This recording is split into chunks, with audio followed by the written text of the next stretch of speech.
మాజీ ముఖ్యమంత్రి కేసీఆర్ కుటుంబం అవినీతిపై వెంటనే విచారణ కమిటీ ఏర్పాటు చేయాలని మావోయిస్టులు డిమాండ్ చేశారు. భారత కమ్యూనిస్టు పార్టీ మావోయిస్టు అధికార ప్రతినిధి జగన్ పేరుతో లేఖ విడుదలైంది.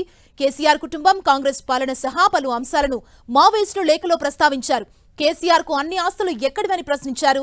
హరీష్ రావు ఏ శ్రమతో వేల కోట్ల రూపాయల ఆసామయ్యారని, కేటీఆర్, కవిత, సంతోష్ రావుల ఆర్థిక స్థితిగతులపై వాస్తవాలు ఏమిటని ప్రశ్నించారు. కాళేశ్వరం ద్వారా మేఘా కృష్ణారెడ్డి కుటుంబం పొందిన పర్సంటేజ్ల వివరాలేంటని నిలదీశారు. ఎన్కౌంటర్ లేని తెలంగాణ సమాజం కావాలని మావోయిస్టులు ఆకాంక్షించారు. సిపిఐ మావోయిస్టు అనుబంధ ప్రజా సంఘాలపై ఉన్న నిషేధాన్ని ఎత్తివేయాలని డిమాండ్ చేశారు. ప్రజా పాలన కార్యక్రమంలో కాంగ్రెస్ ప్రభుత్వాన్ని నిలదీయాలని, ప్రశ్నించాలని ప్రజలకు పిలుపునిచ్చారు. ఉపా కేసులు రద్దు చేయాలని, ఎన్ఐఏ దాడులు ఆపాలని కోరారు. ప్రజాస్వామ్యం అమలు చేస్తామని సీఎం రేవంత్ రెడ్డి పలుమార్లు ప్రకటించారని, ఆచరణలో చూపించాలన్నారు. నయీం ఎన్కౌంటర్ అనంతరం జప్తైన 4-5 వేల కోట్ల నగదు ఎవరికి చేరిందని భారత కమ్యూనిస్టు పార్టీ మావోయిస్టు అధికార ప్రతినిధి జగన్ ప్రశ్నించారు.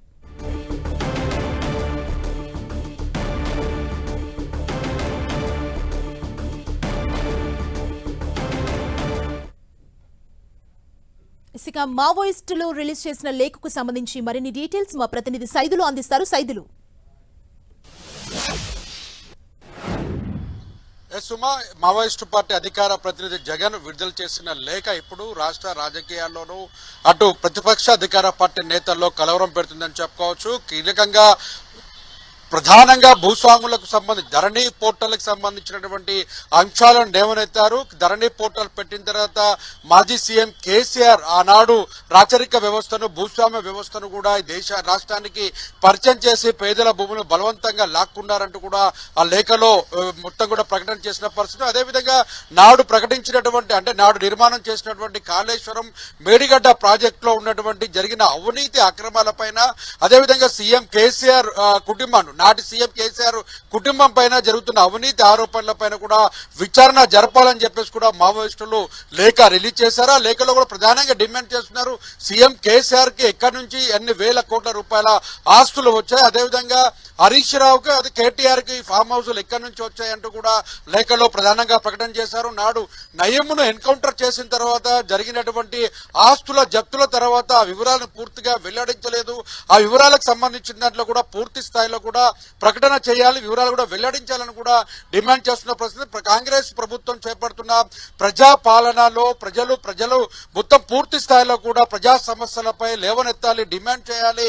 ప్రజా సమస్యల పరిష్కారం కోసం అటు ప్రభుత్వాన్ని, అధికారులను నిలదీయాలని చెప్పేసి కూడా లేఖలో డిమాండ్ చేసిన పరిస్థితి ఉన్నది.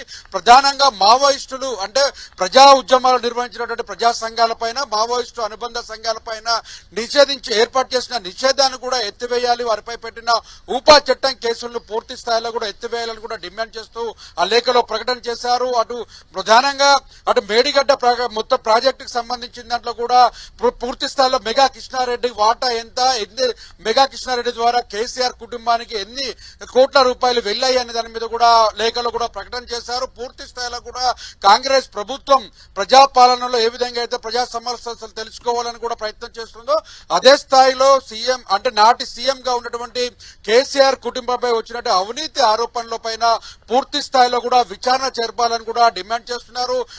డిమాండ్ చేయడంతో పాటు ప్రజా ఉద్యమాలను అణచివేసే దిశగా కాంగ్రెస్ ప్రభుత్వం ఉండకూడదు, మావోయిస్టుల పైన పెట్టినటువంటి నిషేధాన్ని కూడా పూర్తి స్థాయిలో ఎత్తివేయాలని చెప్పేసి కూడా లేఖలో జగన్ డిమాండ్ చేసిన పరిస్థితి. ప్రజా ఉద్యమాలను బలపరిచే విధంగా ప్రజా పాలన తీసుకొస్తామని పదే చెప్తున్నటువంటి రేవంత్ రెడ్డి ఇప్పుడు సీఎం అయిన తర్వాత కూడా ప్రజలకు ఎటువంటి ఇబ్బంది కలగకుండా ప్రజా సమస్యల పరిష్కారం అయ్యేలాగా ప్రజాపాలన తీసుకురావాలని చెప్పేసి కూడా ఆ లేఖలో డిమాండ్ చేస్తున్న పరిస్థితి అనేది.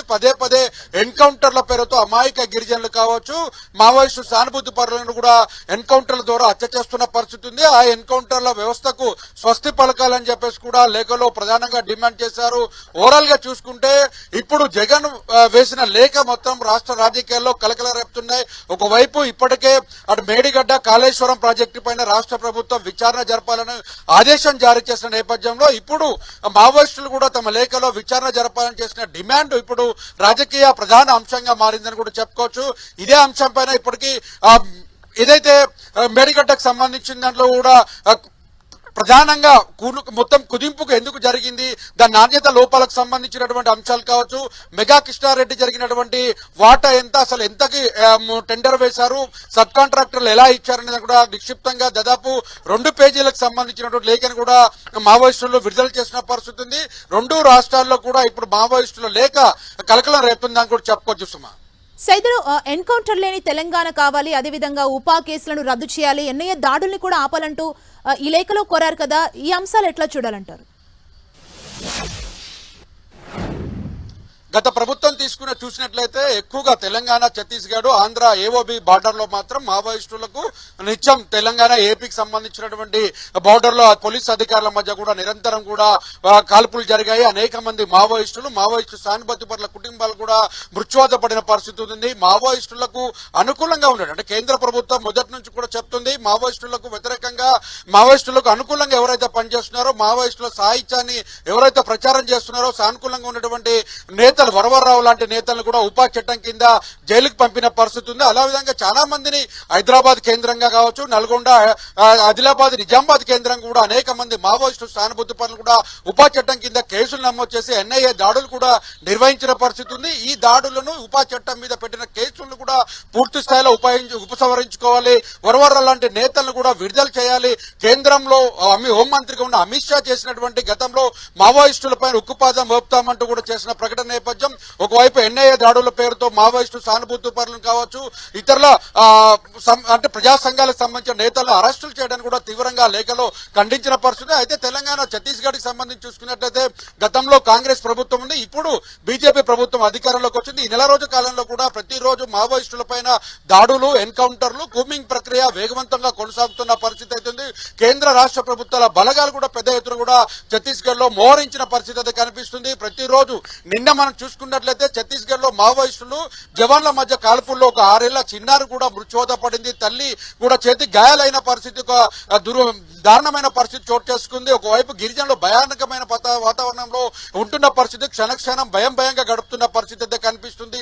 అందుకనే మావోయిస్టులు చాలా కీలకంగా ప్రకటన చేశారు, ఎన్ఐఏ దాడులు ఉండకూడదు, అదేవిధంగా ఉపా చట్టం మీద పెట్టిన కేసులు కూడా పూర్తి స్థాయిలో ఉపసంహరించుకోవాలని కూడా డిమాండ్ చేస్తున్న పరిస్థితి. ఎందుకంటే మొదటి నుంచి కూడా ప్రజాపాలన అని చెప్తున్నటువంటి కాంగ్రెస్ ప్రభుత్వం అటు మావోయిస్టు సానుభూతి పరులు, ప్రజా సంఘాలు, ఉపా చట్టాల లాంటి వాటిని కూడా పూర్తి స్థాయిలో ఎత్తేస్తామని కూడా చెప్తున్నారు. ఇప్పటికే తెలంగాణ ఉద్యమంలో కీలకంగా పనిచేసిన అమరవీరుల కుటుంబాలు కావచ్చు, ఉద్యమకారులపైన పెట్టిన కేసులు కూడా పూర్తి స్థాయిలో ఎత్తివేస్తామన్న నేపథ్యంలో ఇప్పుడు ఉపా చట్టం మీద ఎన్ఐఏ దాడులు కూడా పూర్తి స్థాయిలో ఆపాలని కూడా డిమాండ్ చేస్తున్న పరిస్థితి అయితే కనిపిస్తుంది. Thank you Saidulu.